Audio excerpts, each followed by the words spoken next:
اور پھر حضور علیہ السلام نے مدینے کے کانٹوں کا بھی احترام سکھایا، مدینے کے جانوروں کا بھی احترام سکھایا، اور حضور نے کیا صلہ دیا ان کو کیا صلہ دیا۔ دیکھو جو نبی کے کام آ گئے وہ کس قدر قابل احترام ہو گئے۔ حضور علیہ السلام جب غار ثور میں گئے تو ایک کبوتر اور ایک کبوتری دونوں نے مل کر جلدی جلدی سے وہاں گھونسلہ بنایا، اور کبوتری نے فوراً انڈے دیے۔ کیوں؟ مکڑی نے جالا تنا، اس لیے کہ ان کو کافروں کو یہ بتانے کے لیے کہ اگر حضور جاتے تو گھونسلہ ٹوٹ جاتا، اس کا مطلب یہاں اندر کوئی ہے نہیں۔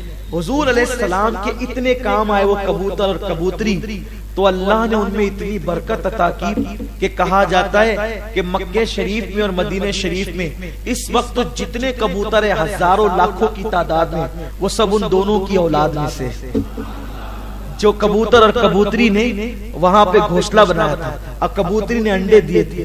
اور آج دیکھو دنیا بھر میں کبوتر کاٹے جاتے ہیں، کھائے جاتے ہیں، لیکن مدینہ منورہ اور مکہ شریف کے کبوتروں کا احترام کیا جاتا ہے۔ لوگ اپنے اپنے وطن سے دانے لے کر آتے ہیں، ان کو کھلاتے ہیں۔ کن کو؟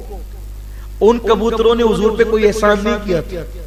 وہ کبوتر حضور کے کچھ کام نہیں ہے جو آج کل کے کبوتر ہے، بلکہ ان کے اوپر کے امی ابا جو نسلوں میں بہت اوپر تھے، جب انہوں نے ہجرت کی شب حضور علیہ السلام کی گویا کہ مدد کی اور انہوں نے انڈے دیے، گھونسلہ دیا، تو اللہ تبارک و تعالیٰ نے اس محبت کا صلہ ان کو یہ دیا، تم دونوں میرے محبوب کی حفاظت کا ذریعہ بنے، تو آج تمہاری اولاد کو کانٹا اور مارا نہیں جائے گا، بلکہ مولوی صاحب بھی آ رہے ہیں تو اپنے وطن سے دانا لے کر ان کو دانے ڈالنے۔ خدا کی قسم دنیا بھر کے کبوتروں کو ادھر ادھر اڑ کر کے جا کے دانے تلاش کرنا پڑتے ہیں، اور مدینہ شریف اور مکے کے حرم میں اتنے دانے پڑے رہتے ہیں کہ وہ کھا کھا کے تھک جاتے ہیں، پھر بھی دانے ختم نہیں ہوتے۔ اور ان دانوں کی کیا فضیلت ہے، وہ کبوتر جن دانوں کو چگ جائے، توجہ کریں، جو وہ کبوتر جن دانوں کو چگ جائے، یہ کسی کتاب میں نہیں لکھا ہے، یہ ایک اللہ والے کا قول بیان کر رہا ہوں، آپ کو پسند آئے تو ٹھیک ہے ورنہ یہی چھوڑ دیجیے گا۔ جس کو چگ جائے تو وہ چند دانے اگر آپ اٹھا لیں اور اٹھا کر کے کسی لاولد عورت کو کھلا دیں تو اللہ تعالیٰ ان دانوں کی برکت سے اس کو اولاد عطا فرما دیتا ہے۔ یعنی ان دانوں کے اندر اتنی تاثیر ہے۔ کن دانوں کے اندر؟ حرم کے کبوتر جس کو چگ کر کے چھوڑ دیتے ہیں۔ یا اللہ جو محبوب کے کام آئے ان کی اولاد کی چونچ میں تو نے یہ تاثیر پیدا کر دی، تو محبوب صلی اللہ علیہ وآلہ وسلم کے بچے ہوئے جوٹے میں کیا تاثیر ہوگی، اور پھر ان کی اولاد کے جوٹے میں کیا تاثیر ہوگی، ان کی امت کے جوٹے میں کیا تاثیر ہوگی، جو رات دن اس حبیب پہ درود و سلام پڑھتے ہیں، ان کے تذکرے کرتے ہیں، ان کے ذکر سے اپنی زبان کو تر رکھتے ہیں، اللہ تبارک و تعالیٰ نے ان کے جوٹے میں کیا تاثیر رکھی ہوگی۔ آپ غور فرمائیں، آقا کریم صلی اللہ علیہ وسلم اب مدینہ منورہ میں قیام پذیر ہے۔ آقا کریم صلی اللہ علیہ وسلم سرکار فرماتے ہیں مدینے کی ہوا کو برا نہیں کہنا، مدینے کی گرمی کو برا نہیں کہنا، مدینے کی تکلیف کو برا نہیں کہنا۔ سرکار فرماتے ہیں جس نے مدینے کی کسی چیز کو برا کیا، برا کہا، معاذ اللہ، اس سے حضور کو اذیت پہنچتی ہے۔ روایتوں میں آتا ہے کہ ایک صاحب نے مدینہ منورہ پہنچ کر کے دہی کھائی اور کہا ہو یہ تو کھٹی ہے۔ سرکار خواب میں آگے کہتے ہیں تو نے میرے شہر کی دہی کو کھٹی کہا، جہاں تجھے میٹھی ملتی ہے وہاں چلا جا۔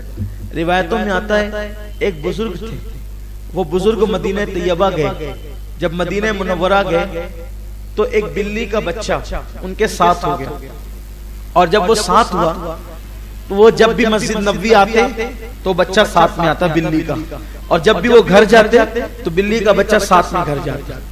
اب اس بزرگ کو اس بلی کے بچے سے اتنا پیار ہو گیا کہ انہوں نے سوچا کہ یہ بلی کا بچہ اب میں اپنے ساتھ لے جاؤں۔ اس وقت تو پلینوں کا معاملہ نہیں رہتا تھا، لوگ پانی کے جہازوں میں یا پیدل یا سواریوں پہ سفر کرتے تھے۔ اب وقت آنے لگا، یہ سوچتے رہے کہ کیسے لے جاؤں گا اس بلی کے بچے کو، اس سے پیار جو اتنا ہو گیا اور یہ میرے پیچھے پیچھے لگا رہتا ہے، اس کو دودھ پلاتے ہیں، کھانا کھلاتے ہیں، سب ہوتا ہے۔ انہوں نے سوچا ایک پنجرا بنا لیتے ہیں، اس پنجرے میں بلی کے بچے کو رکھ دیں گے اور رکھنے کے بعد پھر جو اس کو ساتھ لے جائیں۔ پنجرا بن گیا، اب کل صبح روانگی ہے، صبح کو بلی کے بچے کو پنجرے میں ڈالنا ہے۔ رات کو حضور خواب میں آتے ہیں، فرماتے ہیں بلی کا بچہ لے کے مت جانا، سرکار خواب میں آتے ہیں، کہتے ہیں بلی کا بچہ لے کے مت جانا، اس کے حضور میرے ماں باپ آپ پہ قربان، وجہ کیا ہے؟ فرمایا جس دن سے تو نے نیت کی ہے کہ میں بلی کا بچہ اپنے گھر لے جاؤں گا، اپنے وطن، وہ روزانہ میرے پاس آ کر کے کہتا ہے یا رسول اللہ وہ مجھے لے جانا چاہتا ہے، وہ مجھے لے جانا چاہتا ہے، مجھے لے جانا چاہتا ہے، آقا وہ آپ سے جدا کرنا چاہتا ہے، آپ سے دور کرنا چاہتا ہے، یا رسول اللہ میں آپ سے دور نہیں رہنا چاہتا، مدینہ چھوڑنا نہیں چاہتا۔ اللہ اکبر، سرکار کہتے ہیں جب وہ مجھے چھوڑنا نہیں چاہتا تو میں بھی اس کو چھوڑنا نہیں چاہتا، اس لیے تم بلی کا بچہ اپنے ساتھ نہیں لے جا سکتے۔ اللہ اکبر، آپ غور کریں، بلیوں کو بھی مدینے سے پیار ہے۔